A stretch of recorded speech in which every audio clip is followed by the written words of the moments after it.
SSS pensioner ka ba?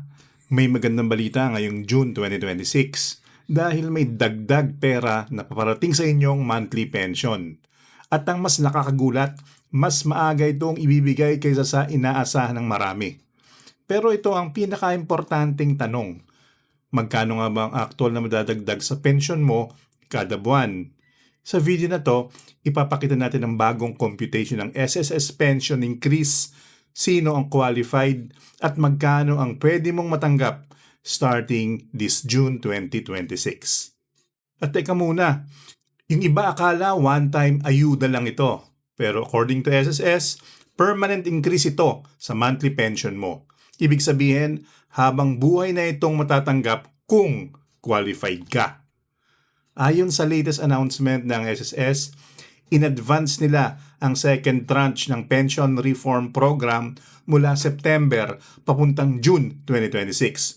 Ginawa ito dahil sa patuloy na pagtaas ng presyo ng pagkain, kuryente, gasolina at pamasahe.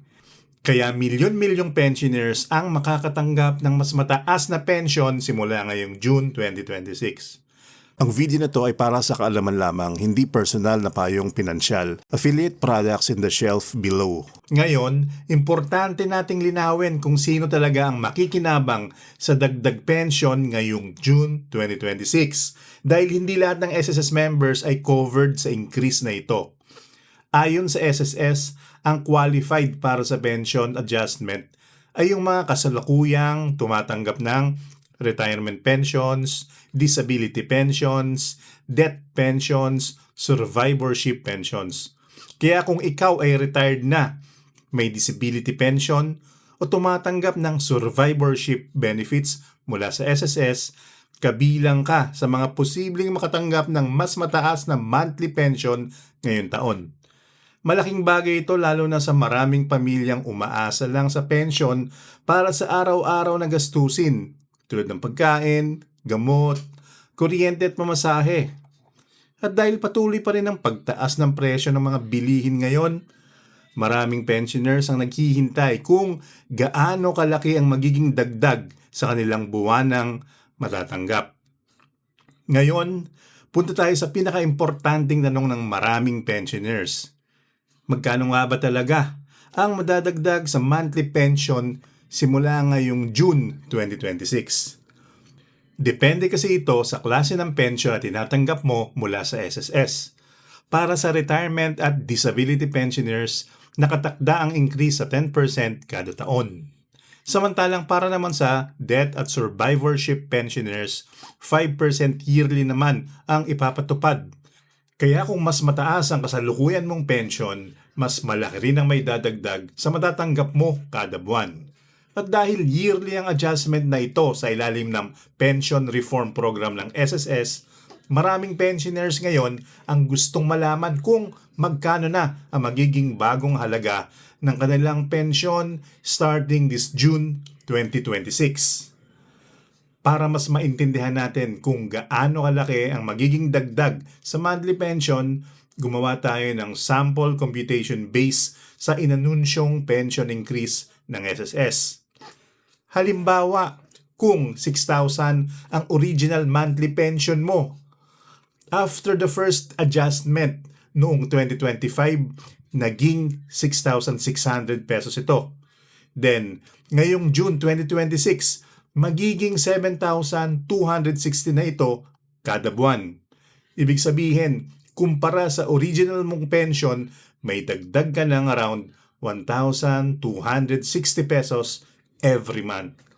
At para sa maraming pensioners, malaking tulong na rin yon, lalo na sa gastusin sa gamot at grocery at iba pang pang-araw-araw na pangangailangan.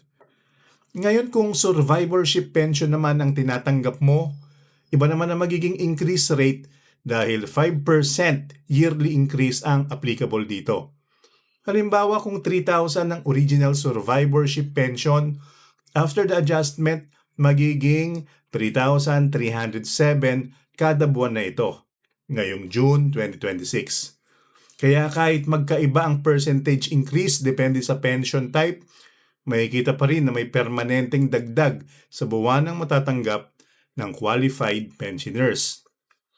Pero importante ring tandaan, para makatanggap nitong second tranche of increase, kailangan pensioner ka na as of August 31, 2026. Ulitin natin, kailangan pensioner ka na as of August 31, 2026. Kaya maraming SSS pensioners ngayon ang gustong malaman kung qualified sila sa bagong dagdag pension ngayong taon. At ito pa ang hindi alam ng marami. Hindi lang ito simpleng increase, compounding increase ito. Ngayon ba kami nagtatanong, bakit parang palaki ng palaki yung increase habang tumatagal? Ang dahilan dyan ay dahil compounding ang sistema ng pension adjustment na ginagamit dito. Ibig sabihin, bawat bagong increase ay kinakalkula gamit na ang adjusted pension amount mo, hindi na yung original mong pension noong una. Kaya habang nagpapatuloy ang yearly increase, mas lumalaki rin ang based amount na ginagamit sa computation. Halimbawa, hindi na sa original na 6,000 pesos kukunin ulit ang next increase, kundi doon na sa adjusted amount after the previous increase. At dahil dito, after 3 years, pwedeng umabot sa around 33% ang total increase para sa retirement at disability pensioners kumpara sa original nilang pension amount. Kaya maraming pensioners ngayon ang umaasa na mas malaking tulong ito sa kanilang buwanang gastusin habang patuloy pa rin ang pagtaas ng presyo ng mga bilihin. Ngayon, isa pa ito sa pinakatinatanong ng maraming pensioners. Kailangan ba ako mag-apply para makuha ang dagdag pension ngayong June 2026? Good news, ayon sa SSS, wala nang additional application o bagong registration process para sa mga qualified pensioners. Ibig sabihin, once qualified ka under the covered pension categories, automatic nang magre-reflect ang increase sa iyong monthly pension release. Kasama rin sa adjustment na ito ang dependents pension, kaya may corresponding increase rin para sa eligible dependents ng pensioners. Kaya mahalagang bantayan ng mga pensioners ang kanilang susunod na pension payout ngayong June para makita ang updated amount na kanilang matatanggap. Bago tayo magtapos, ito naman ang ilan sa pinaka-importanting bagay na dapat tandaan ng mga SSS pensioners tungkol sa pension increase na ito. Una, permanent increase ito sa iyong monthly pension. Pangalawa, hindi ito one-time cash aid o pansamantalang ayuda lamang. Pangatlo, automatic na magre-reflect ang adjustment para sa mga qualified pensioners. Kaya para sa maraming pensioners, inaasahan nilang makakatulong ang dagdag pension na ito sa kanilang buwanang pangangailangan. At dahil permanent adjustment ito, tuloy-tuloy nang magiging bahagi ng monthly pension ang bagong increase na matatanggap ng qualified beneficiaries.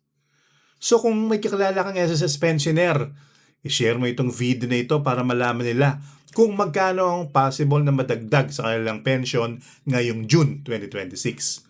At kung gusto mo pa ng ibang updates tungkol sa SSS pension benefits at mga bagong anunsyo para sa mga pensioners, panoorin mo rin ang ating SSS playlist dito sa channel ng The Brown Investor.